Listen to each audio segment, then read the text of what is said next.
아멘. 우리 옆에 있는 분들께 당신은 주의 것입니다 이렇게 한번 해주실래요? 당신은 주의 것입니다. 네. 한 번 더 할까요? 당신은 의의 종입니다 이렇게 한번 해주세요. 의의 종입니다. 네, 저희 교회에서는요 이제 묵상집 큐티인이라고 하는 그 묵상집에 따라서 이렇게 모든 순서가 진행이 되는데 요즘 로마서를 보고 있어요. 그래서 오늘 로마서 말씀을 가지고 같이 나누도록 하는 시간 갖도록 하겠습니다. 우리 창세기 그 선악과의 사건은 잘 알고 계실 거예요. 하나님께서 동산 중앙에 선악과를 세워놓으시고 그건 먹지 마라. 근데 다른 열매들은 다 먹어라 하셨잖아요. 근데 아담과 하와가 홀라당 먹었네. 그렇죠? 네. 그래가지고 어떻게 됐어요? 동산에서 쫓겨났잖아요. 쫓겨났는데 또 동산의 어딘가에 생명나무가 있더라고요. 원어에서 보니까 생명나무는 그것도 역시 단수더라고요. 그래서 생명나무를 어디다 감춰놓으셨는지 모르겠지만 그 생명나무도 먹어서 그 생명나무의 그 말처럼 영원히 그들이 살게 될까봐 이미 죄를 입은 상태잖아요. 예, 불순종으로 인해서 선악을 이제 알게 됐잖아요. 그것은 뭐냐면 그들이 선악과를 따먹고 나서는 자기 몸이 벗은 것, 그 수치스러움에 대해서 알게 됐잖아요. 그런 것처럼 이들이 하나님의 불순종을 통해서 본인들이 어떤 수치심을 느끼고 죄악이 들어온 것에 대해서 인식을 하게 된 거죠. 결국은 생명나무는 먹지 말라는 말씀도 없었고 말 그대로 그것을 계속 먹게 되면 아마도 그들이 영원히 살게 될까봐 하나님께서 생명나무는 못 먹게 하신 것 같아요. 그러나 선악을 알게 하는 나무는 먹지 못하도록 했잖아요. 왜 그랬을까요? 그래서 인간의 뭐 어떤 자유를 구속하기 위해서 그랬을까요? 로마서 7장 7절에서는 율법은 죄를 깨닫게 하는 것이다 이렇게 표현하고 있고요. 로마서 5장 13절에서는 율법이 있기 전에는 죄를 죄로 여기지 아니하였다 이렇게 얘기하거든요. 그러면 이걸 선악과에 대비를 해보면 선악을 알게 하는 나무를 안 먹었을 때에는 그들이 벗었다는 것에 대한 수치를 몰랐던 것과 똑같은 이치죠.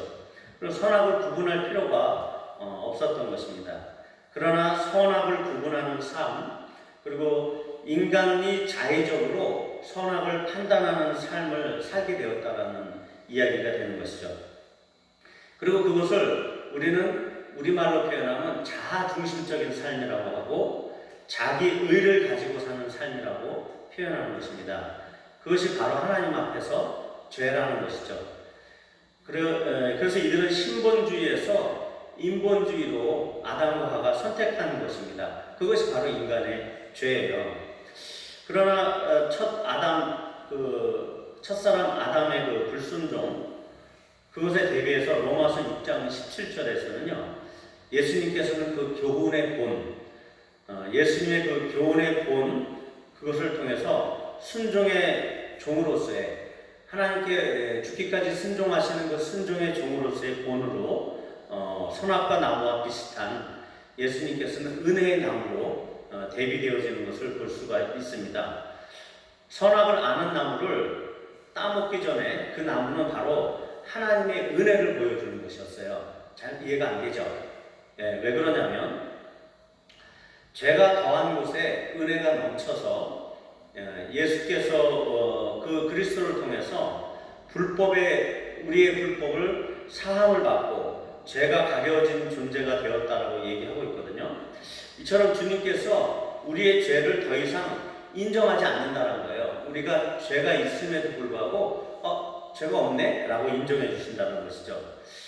그런 상태는 은혜의 상태를 이야기하는 것이잖아요. 우리가 죄가 있는데도 불구하고 죄를 묵과해 주시니까 은혜의 상태인데 선악과를 이들이 따먹기 전에 그 상태는 은혜의 상태였던 거죠. 선악을 알지 못하는 것 자체, 율법이 들어오기 이전 상태, 이런 것처럼 죄가 이미 우리에게 도달했지만 하나님께서는 우리의 죄가 없는 상태로 이렇게 봐주시는 것, 바로 이것이 은혜의 상태인 것입니다. 그래서 죄를 없는 것으로 처리해버리는 사건이 은혜인 것이죠. 선악을 알지 못하는 상태, 죄를 죄로 여기지 않는 상태, 두 가지 모두 동일한 은혜의 상태를 말하고 있는 것입니다. 그렇기 때문에 선악과는 그것을 따먹지 않는 그 순종을 통해서 죄를 알지 못하는 상태를 나타내는 은혜의 나무였던 것이고요. 믿음으로 그리스도를 우리가 따서 먹는 거잖아요. 그래서 그 먹는 순종을 통해서 죄가 삭제되는 은혜의 나무임을 발견하게 되는 것입니다. 그것은 곧 아담과 하와에게는 막혀졌던 그 생명나무가 우리에게 도달한 것이죠. 우리의 그래서 은혜의 나무는 어떤 것이죠? 생명나무예요. 그리고 영원한 생명을 그리스도 안에서 정죄함이 없잖아요. 예, 선악을 알 필요도 없어요. 우리의 행하는 모든 것은 선이에요.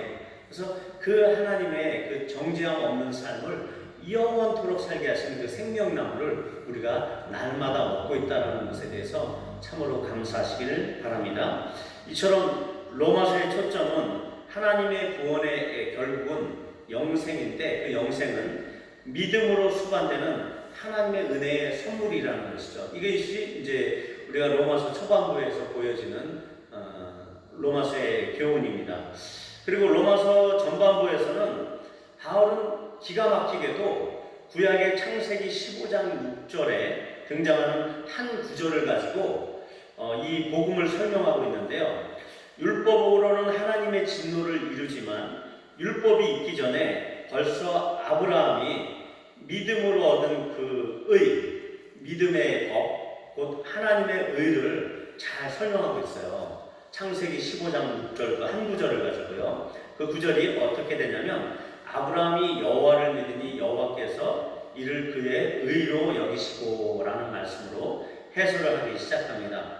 이것은 하나님의 의는 믿음의 법으로서 충족이 되는데 그렇지 않고서는 영생, 생명을 얻을 수 없다라는 것이고요. 이처럼 믿음으로 잡을 수 있게 된 하나님의 의는 그리스도를 통하여서 우리에게 나타난 바 되었다라고 지난주에 말씀했죠. 우리에게 이제 비밀에 있던 것이 나타났다, 계시되었다, 드러났다라는 것이 되었고요. 이 모든 것은 하나님의 은혜를 기초로 하고 있는 것입니다. 오늘 말씀에 보면은 6장 33절에서는 하나님의 은사, 즉 선물로서 우리에게 도착된 하나님의 은혜의 결과물은 곧 영생이다라고 우리에게 선언하고 있는 것입니다. 그러나 율법도 그것이 잘만 지켜진다라고 하면 그것 자체는 아주 선하고 좋은 것이고 율법의 일전 이력도 천지가 없어지기 전에는 떨어지지 않을 것이다라고 예수님께서 말씀하셨습니다. 그러나 유대인들은 이 선하고 좋은 율법의 그 주인 되시는 그리스도를 자신들이 가진 율법에 의한 판단으로 죽여버렸거든요. 자기들이 가진 견고한 그들의 의, 자기중심적인 의, 율법으로 포장한 그들의 그 인본주의로 예수님을 죽였단 말이죠. 이것은 우리도 마찬가지로 우리 인생의 주인이신 예수님을 지금 우리의 어떤 판단, 나의 의, 이걸로 죽이고 있을 수도 있었다는 것을 시사하고 있는 것입니다. 그런 나의 의는 그리스도를 위한다는 포장지에 쌓여져서 있을 수도 있습니다. 그러나 그 내용은 냄새나는 그 인본주의적인 나의 의라고 하는 말씀을 지난주에 말씀을 드렸었죠. 실제로 우리는 하나님에 대하여는 무지할 수가 있어요. 그렇게 무지하면서도 내 자신의 지식, 내 자신의 경험, 내 자신의 종교적 체험을 완전히 신뢰하는 경우가 있습니다. 그래서 거기에 자기의 전 인생을 몰아넣어버려요. 어떤 사람들은 그 안에서 그래서 안정감을 느끼고 그 안에서 살아가고 있는 그런 삶을 살기도 하는 것입니다.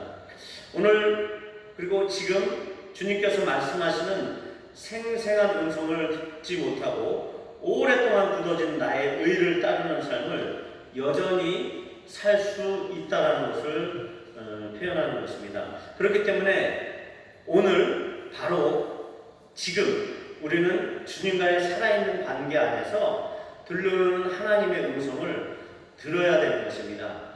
우리가 시내산에서 빽빽한 구름 가운데 하나님께서 임하시잖아요. 그래서 그 구름 가운데 감추셨던 그 하나님처럼, 자기의 모습을 감추셨던 하나님처럼 우리가 하나님께 나아가려고 하지만 그 오리무중이라는 말이 있잖아요.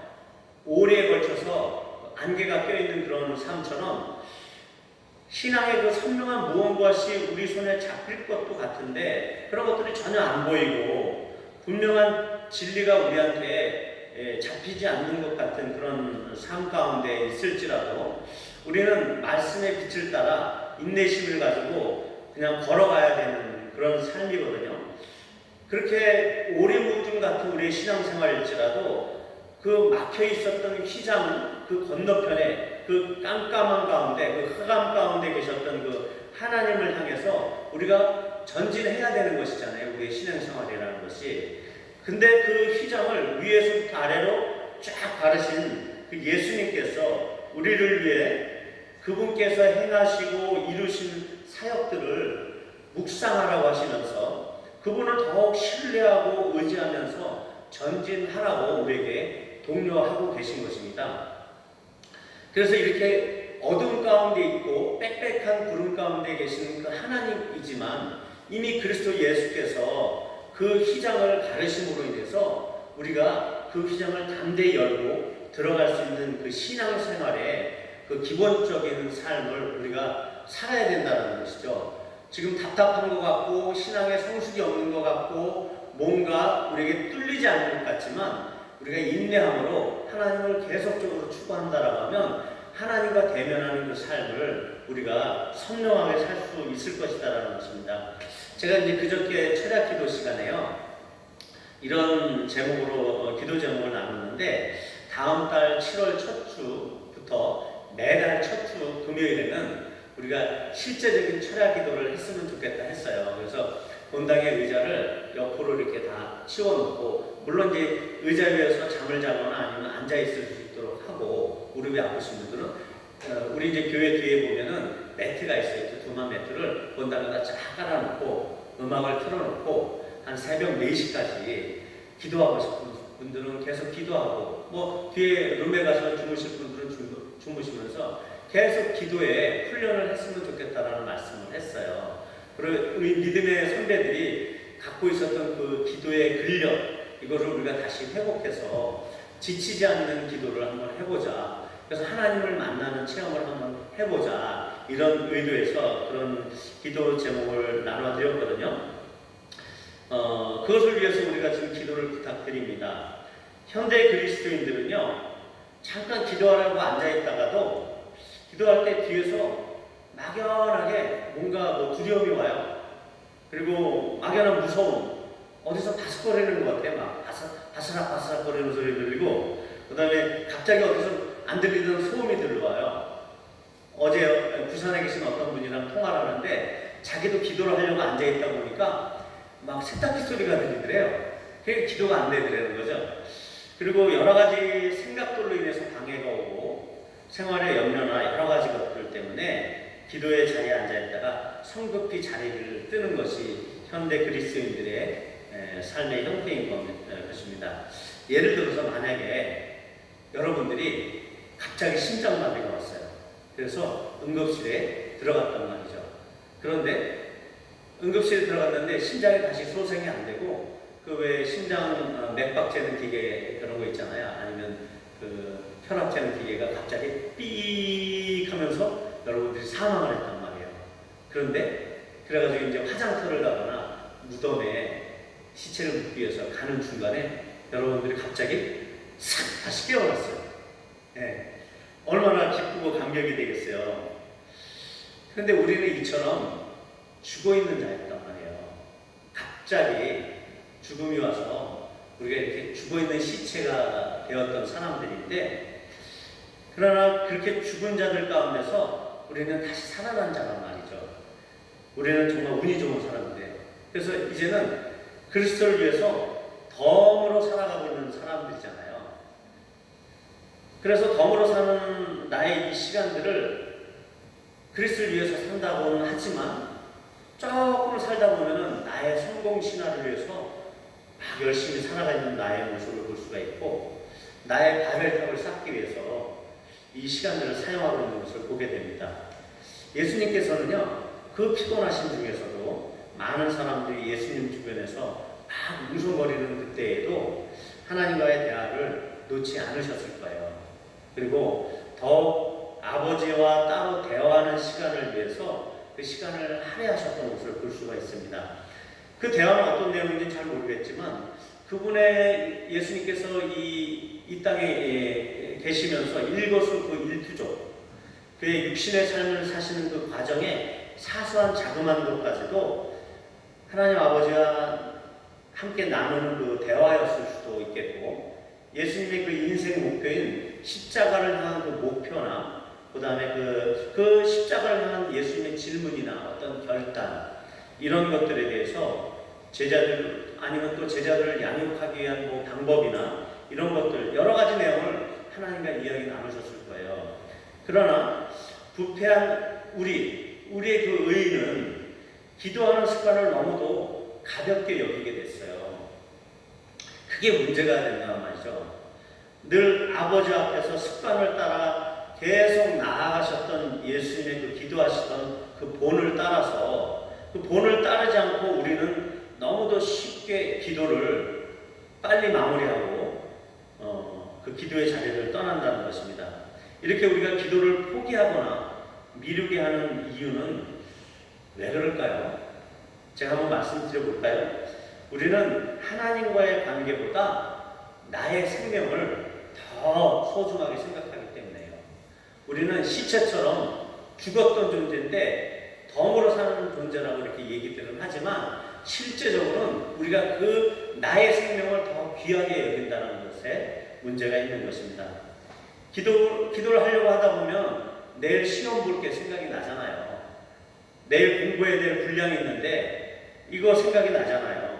그리고 내일 당장 처리해야 될 직장들도 있을 것이고, 하다못해 예배 혹은 사역을 준비하는 이제 사역자들의 입장에서도 마찬가지예요. 당장 처리하지 않으면 곤란한 상황에 생기는 그런 일들이, 어떤 경우는 위험을 당하게 되는 그런 일들이 우리에게 생각이 난단 말이에요. 그런 것들이 우리를 초조하게 하다 보니까 결국은 기도의 자리를 빨리 뜨게 만드는 것이죠. 이런 것들이 어떻게 보면 우리를 은근히 억압하고 있는 것들입니다. 그러나 잘 생각해 보세요. 이런 것들은 온통 나를 위한 생각들이에요. 예. 나를 위한 것들이죠. 나의 바벨탑을 위한 것들입니다. 그러니까 당장 기도를 멀리하는 것입니다. 지금 당장 급한 것이 아니기 때문에 멀리하는 것이죠. 그러나 우리의 성공적인 어떤 일 처리를 위해서, 어떤 성공적인 시험 통과를 위해서 우리가 해야 될 것은 먼저 하나님과의 그 만남이고, 그 대화를 통해서 그 대화하는 가운데 기도하는 삶을 하는 것입니다. 이것이 나를 위한 실제적인 준비고 나에게 결국은 약이 되는 것이죠. 더 올려줘요. 네, 됐어. 좀 더 올리세요. 좀 더 올려요. 좀 더 올려요. 잘 안 들리죠? 좀 더 올려주세요. 됐어요? 안 들려요? 좀 더 올려요. 좀 더. 네, 됐어요. 됐죠? 네. 안 들려요? 마이크가 꺼졌어요. 됐어요. 그대로 두세요. 네. 제가 조절하면 돼요. 네. 그래서 우리가 로마서를 계속 보고 있는 것 가운데 발견하는 진리는, 그 사망의 영향력은 나의 보신이에요. 내 몸을 지키려고 하는 거예요. 자기 중심적이란 말이에요. 그런데 생명의 영향력은 하나님을 향한 헌신으로 나타나는 것입니다. 사망의 영향력은 지극히 자기 중심적이고, 생명의 영향력은 하나님 중심적인 결과를 만들게 되는 것입니다. 하나님께서는 가장 원하시는 것이 그분과의 관계 안에서 구현되어지는 하나님의 의, 그 의라는 용어가 관계적인 의라고 말씀드렸잖아요. 하나님과 그분과의 관계 안에서 구성되어지는, 성취되어지는 하나님의 의, 이것을 우리 각자의 삶에서 실현하는 것을 하나님께서 원하신다는 것이죠.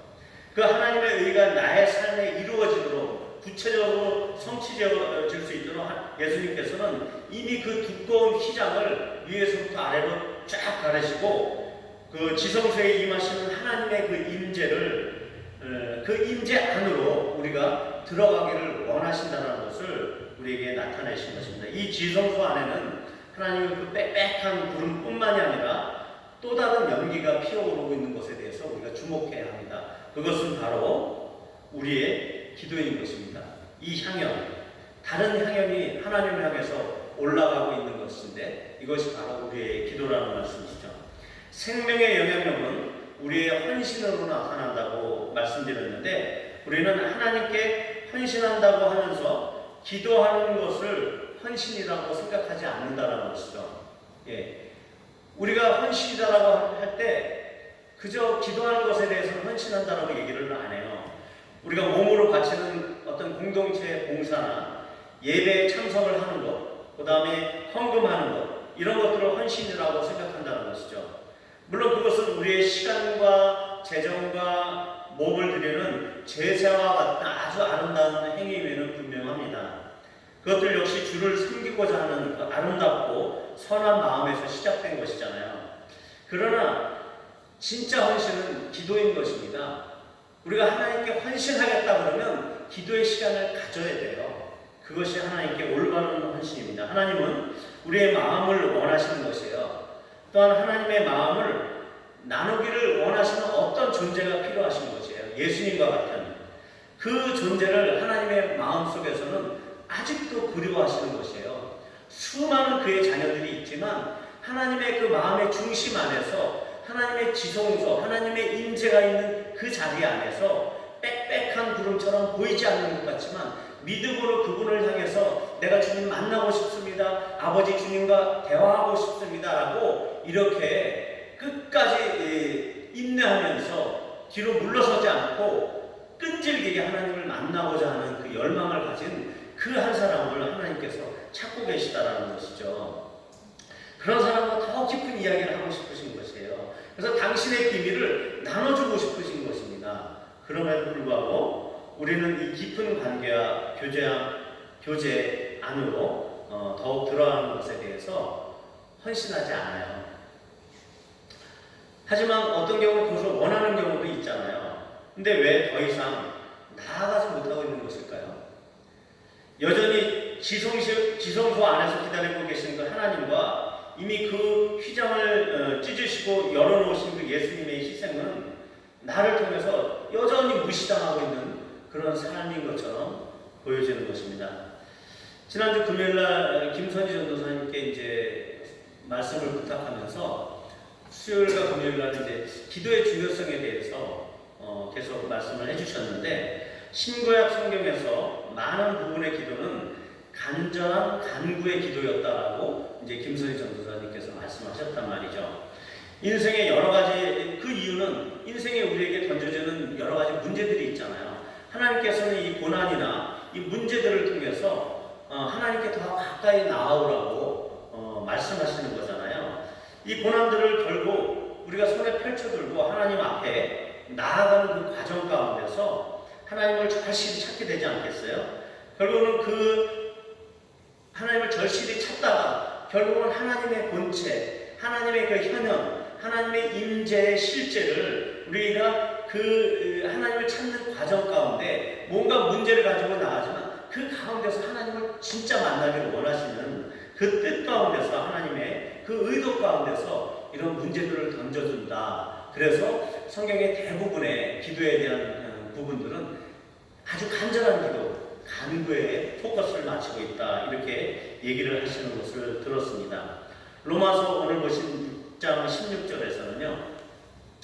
죄의 종으로서는 사는 삶의 결과는 사망이라고 이야기하고 있지만 순종의 종으로서 사는 삶은 그리스도께서 그가 아들이심에도 불구하고 고난을 통해서 순종을 배워서 의롭다 함을 받으신 그 히브리서의 말씀처럼 우리의 순종의 삶은 비록 기도의 자리가 피곤할지라도 또 그 고난의 자리일지라도 힘든 자리일지라도 어떤 경우는 기도하다 보면 뒤에서 누가 땡기는 것 같고 무서움을 주는 그 무서움의 자리일지라도 우리가 버티면서 그 기도의 자리에서 순종이라고 하는 그 순종의 종으로서의 그 본을 보여주신 예수님의 삶을 우리가 살라고 이렇게 로마서 6장 16절에서 지금 독려하고 있는 것으로 보여집니다.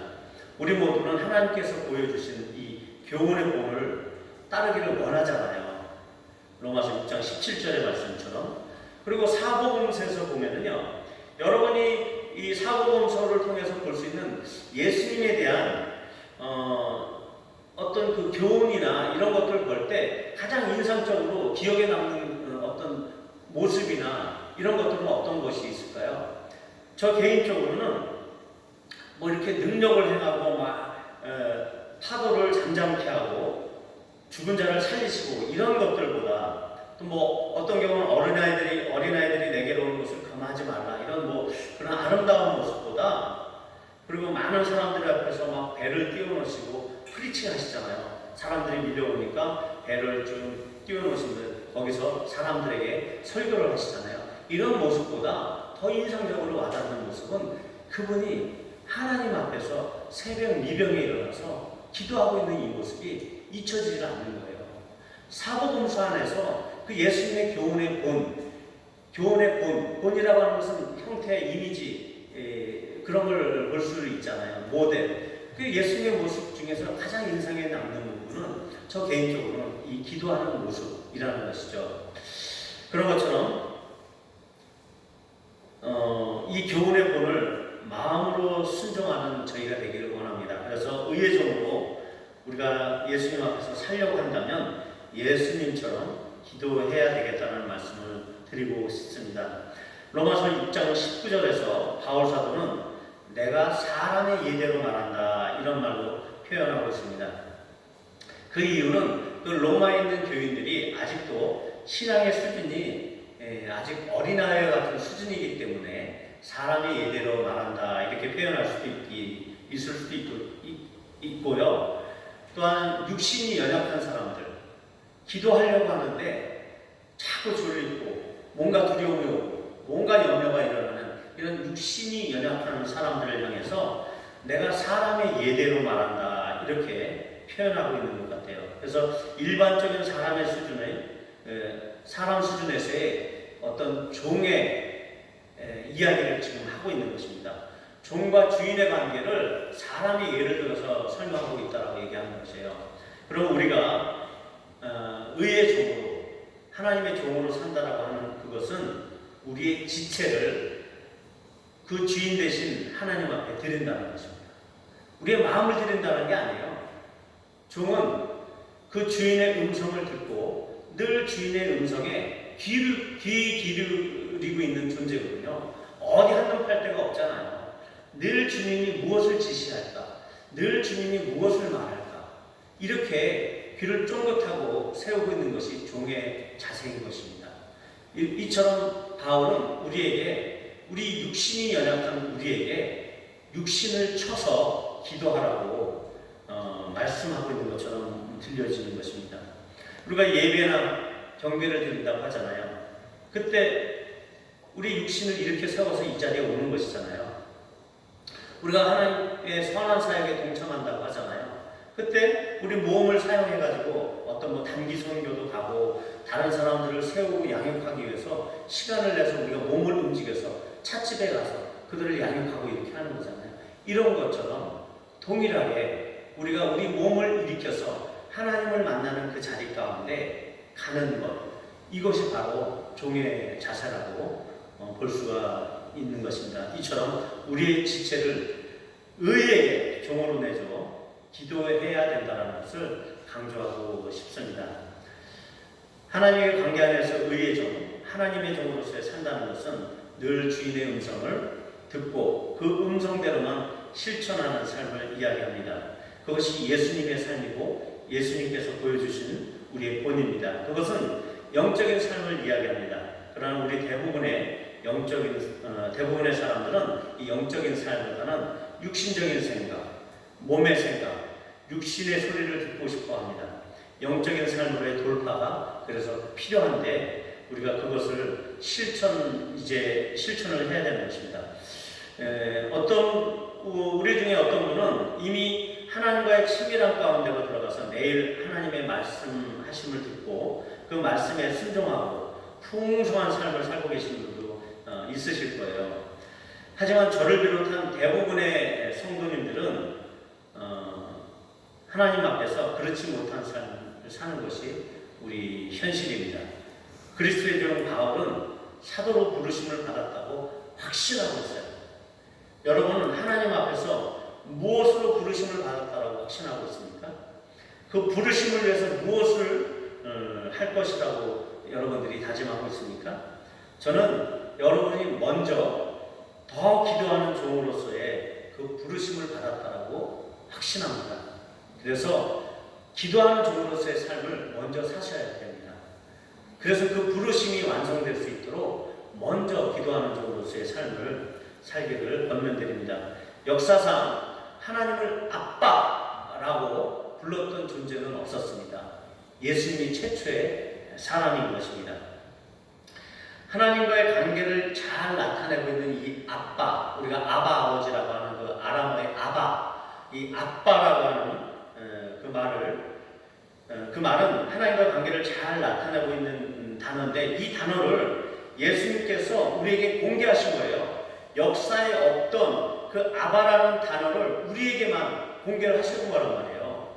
그 공개하신 이유는 우리를 하나님께로, 그 아바라는 그 의미 안에 담겨져 있는, 그 아빠라는 의미 안에 담겨져 있는 하나님과의 친밀감을 더욱더 느끼고 그분께로 더 가까이 가도록 하는 예수님이 계획하셨던 치밀하신 장치거든요. 아주 세밀하신 배려와 그 예수님이 우리를 그 지성소 가운데 부르시려고 하는 장치라는 것이죠.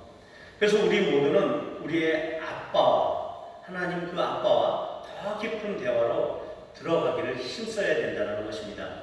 우리는 이미 불법의 사함을 받고 죄가 가려진 존재이고, 주님께서는 우리의 죄를 더 이상 인정하지 않는다라고 이야기하시기 때문에, 이 얘기는 뭐냐면 더 이상 우리는 이 하찮은 죄의 문제에 가지고 골머리 숙이고 기도할 필요가 없다는 것이에요. 이 신분을 누리면 돼요. 그것은 낮은 수준의 기도인 것입니다. 아직도 여러분이 죄 가운데 죄의 문제를 가지고 기도하고 있다고 하면 너무도 낮은 수준의 기도라는 것이에요. 그리고 어떤 문제 해결을 위한 간구가 성경에 많이 있다고 하지만 그 문제 해결만을 위한 그 대부분의 기도의 수준에 머무른다고 하면 하나님께서 더 원하시는 기도는 아니다라는 것입니다. 하나님 그 품 안에서 그 따스함과 자비하심을 느끼는 그분을 아빠라고 부르면서 그 아빠에게서 모든 것을 직접 듣고 그 아빠와 내 인생의 크고 작은 이야기를 나누는, 그리고 그 삶을 누리는 그런 기도의 삶을 하나님께서는 원하시는 것입니다. 빛 가운데서 말씀하시는 하나님의 그 음성은 늘 우리 곁에 있습니다.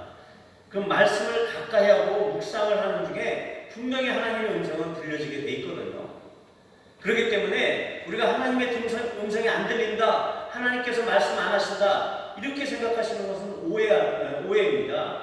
하나님은 늘 친밀하게 우리 곁에 오셔서 그 영광 가운데, 빛 가운데서 계속적으로 우리에게 말씀을 던져주고 계신 것이에요. 우리가 눈을 들어보지 않고 그 말씀을 사모하지 않고 그분의 관계를 사모하지 않고 그분의 인재 가운데 들어가지 않으려고 우리의 의를 가지고 우리가 생각하고 있는 그 수준에 머물러 있기 때문에 그 말씀이 안 들려지는 것이지, 하나님께서는 매일매일 여러분에게 자그마한 것까지도 말씀하고 계시는 분입니다.